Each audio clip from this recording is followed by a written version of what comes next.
Treating chronic knee pain after knee replacement surgery. Hello, my name is Dr. Grant Cooper. I am the co-founder and the co-director of Princeton Spine and Joint Center. And in this video, we're going to be talking in detail about specific treatments for knee pain that persists after a total knee replacement surgery. Now, total knee replacement is designed to reduce pain and to restore mobility. And for many people, no, for most people, it does exactly that. But for a significant number of patients, about 15 to 25% of people, pain persists for months or years after the surgery. Now let's start this video with an important and hopeful message. There are definitely meaningful treatment options, even when imaging looks normal and the implant appears well positioned, and we're going to get into those treatments now. We're going to walk through modern strategies that address pain not just as a mechanical problem, but as a combination of structural, neurological, and biological processes. A guiding principle here is this: we need to treat the system and not just the joint after a knee replacement surgery. Treating knee pain after knee replacement surgery is going to often involve the implant and the surrounding tissues, the peripheral nerves around the knee, the spinal cord, and even the brain's pain processing systems. It's also going to have to look at inflammation and tissue health, and also importantly look at any change in suboptimal movement patterns and muscle coordination. Effective care is going to blend multiple approaches, usually rather than relying on a single intervention. Now first, we have to get past the first and most important reason that a knee replacement sometimes fails. Now fortunately, this is also probably the least common reason, but again, I think it's the most important one to recognize, and that is if the original diagnosis was wrong in the first place. Now, this is the most important thing to recognize, because if the knee was never the problem in the first place, and if now everyone is just focused on fixing the pain from the knee replacement, but the original knee pain is still originating from somewhere outside of the knee, then of course, we're never going to solve the problem by continuing to fixate on the knee replacement. This is a rare problem, but it absolutely does happen. I've seen it a few times over the years. Now, the first and most egregious time that I saw this problem was when the pain was actually coming from the patient's L3 nerve in the spine. I talked about this case in a couple of other videos, but briefly, essentially in this case, the patient had pain in their knee, but it turned out that the source of that pain was a pinched nerve in their back that was referring pain only into the knee. This is a rare problem. Usually, if someone has a pinched nerve in their back, they're going to have back pain or radiating leg pain. But sometimes an L3 pinched nerve will just present as knee pain. And that's exactly what happened to this particular person. Ultimately, an MRI showed a big disc herniation, and when I injected around the L3 nerve, we fixed the person's problem. In general, the diagnoses that are sometimes missed are pain that's actually being referred from the spine or the sacroiliac joint or the hip or some other part of the lower extremity. So before you just assume that you have a failed knee replacement because the knee replacement failed to fix your knee arthritis, it's important for at least one doctor to take a step back and say, okay, has anything been overlooked here diagnostically? If it has, of course, it needs to be addressed. Now, assuming that's not the case, and assuming the diagnosis was correct, the person had knee arthritis and they had a knee replacement, but the knee replacement still failed to address the pain, or if the knee replacement has caused a new kind of pain, well, let's dive into the treatment strategies. So first, there's medications, calming pain and sensitization. Medications can definitely play a role, particularly as part of a broader strategy rather than a standalone solution. There are anti-inflammatory medications like non-steroidal anti-inflammatory drugs or NSAIDs, like ibuprofen, naproxen. These may help reduce low-grade inflammation in the joint and the surrounding tissues. These can be useful for flare-ups, but are often limited by long-term side effects involving the stomach, the kidneys, and the cardiovascular system. There are neuropathic pain medications. When nerve sensitivity is present, medications such as gabapentin or pregabalin, you may know these medicines as Neurontin and Lyrica, or certain antidepressants can also help reduce abnormal nerve firing. Now, these medications don't mask the pain. They aim to change how pain signals are being processed in the nervous system. There are also topical treatments. There are topical anti-inflammatory or anesthetic creams and patches and gels. that can help localize discomfort with fewer systemic side effects. Medication is most effective when it supports rather than replaces movement-based and interventional strategies. Which brings us to number 2, physical therapy, rebuilding confidence in movement. Physical therapy remains one of the most important pillars of treatment.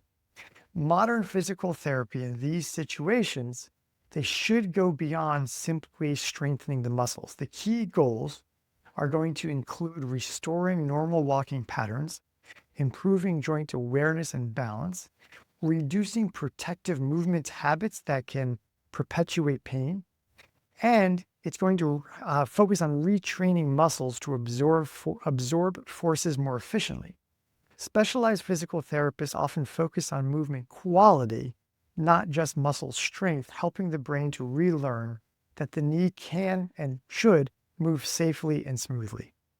And number 3, genicular nerve blocks and radiofrequency ablation.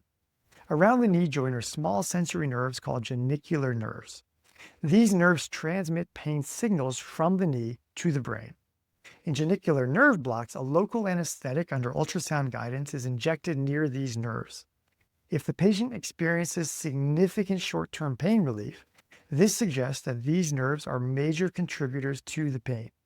Now, when this is the case, radiofrequency ablation can be performed.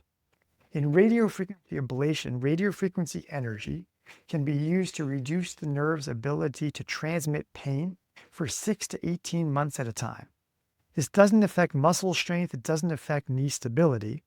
It targets sensory signaling only.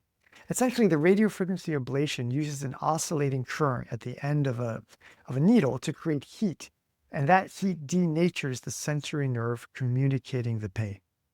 This approach can be particularly useful for patients who are not candidates for further surgery or who want to avoid long-term medication use. Now, number 4, extracorporeal shockwave therapy, or ESWT for short. ESWT is a non-invasive treatment that delivers focused acoustic waves into tissues around the knee. Now, why ESWT is thought to work is that it stimulates blood flow and tissue regeneration. It may reduce chronic inflammation, and it can influence nerve sensitivity in painful tissues. ESWT is often used for tendon and ligament pain around the knee replacement.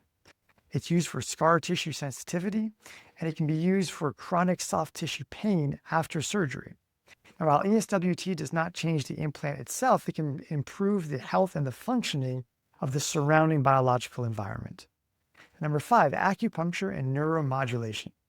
Acupuncture is increasingly viewed by Western medicine as a form of neuromodulation, a way to influence how the nervous system processes pain.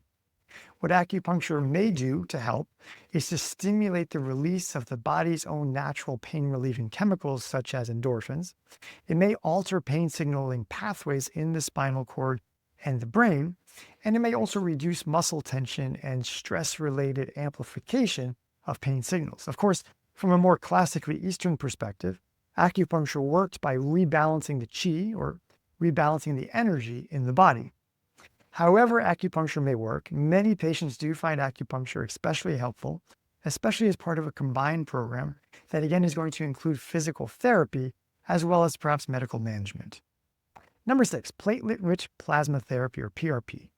PRP is a biologic therapy made from a patient's own blood. Platelets contain growth factors involved in tissue repair and inflammation modulation. And while PRP does not treat the artificial joint itself, it may be used to address the inflammation in the surrounding soft tissues.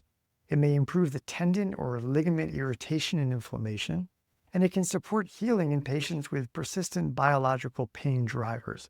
Now, with PRP, as well as other regenerative therapies, research is ongoing, and results are going to vary patient to patient and technique to technique, but it is certainly an area of very active interest in research for post-knee replacement pain care.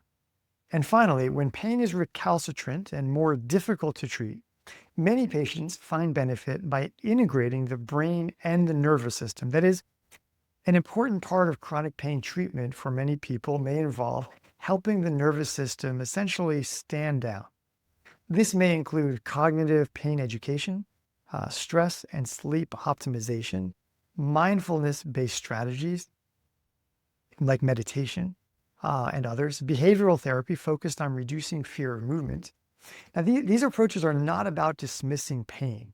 They're really about retraining how the nervous system interprets the signals that it's receiving from the knee. Now, what treatment is right for you? Well, rather than asking which one is the best treatment, modern care often asks which combination of treatments is right for this particular patient.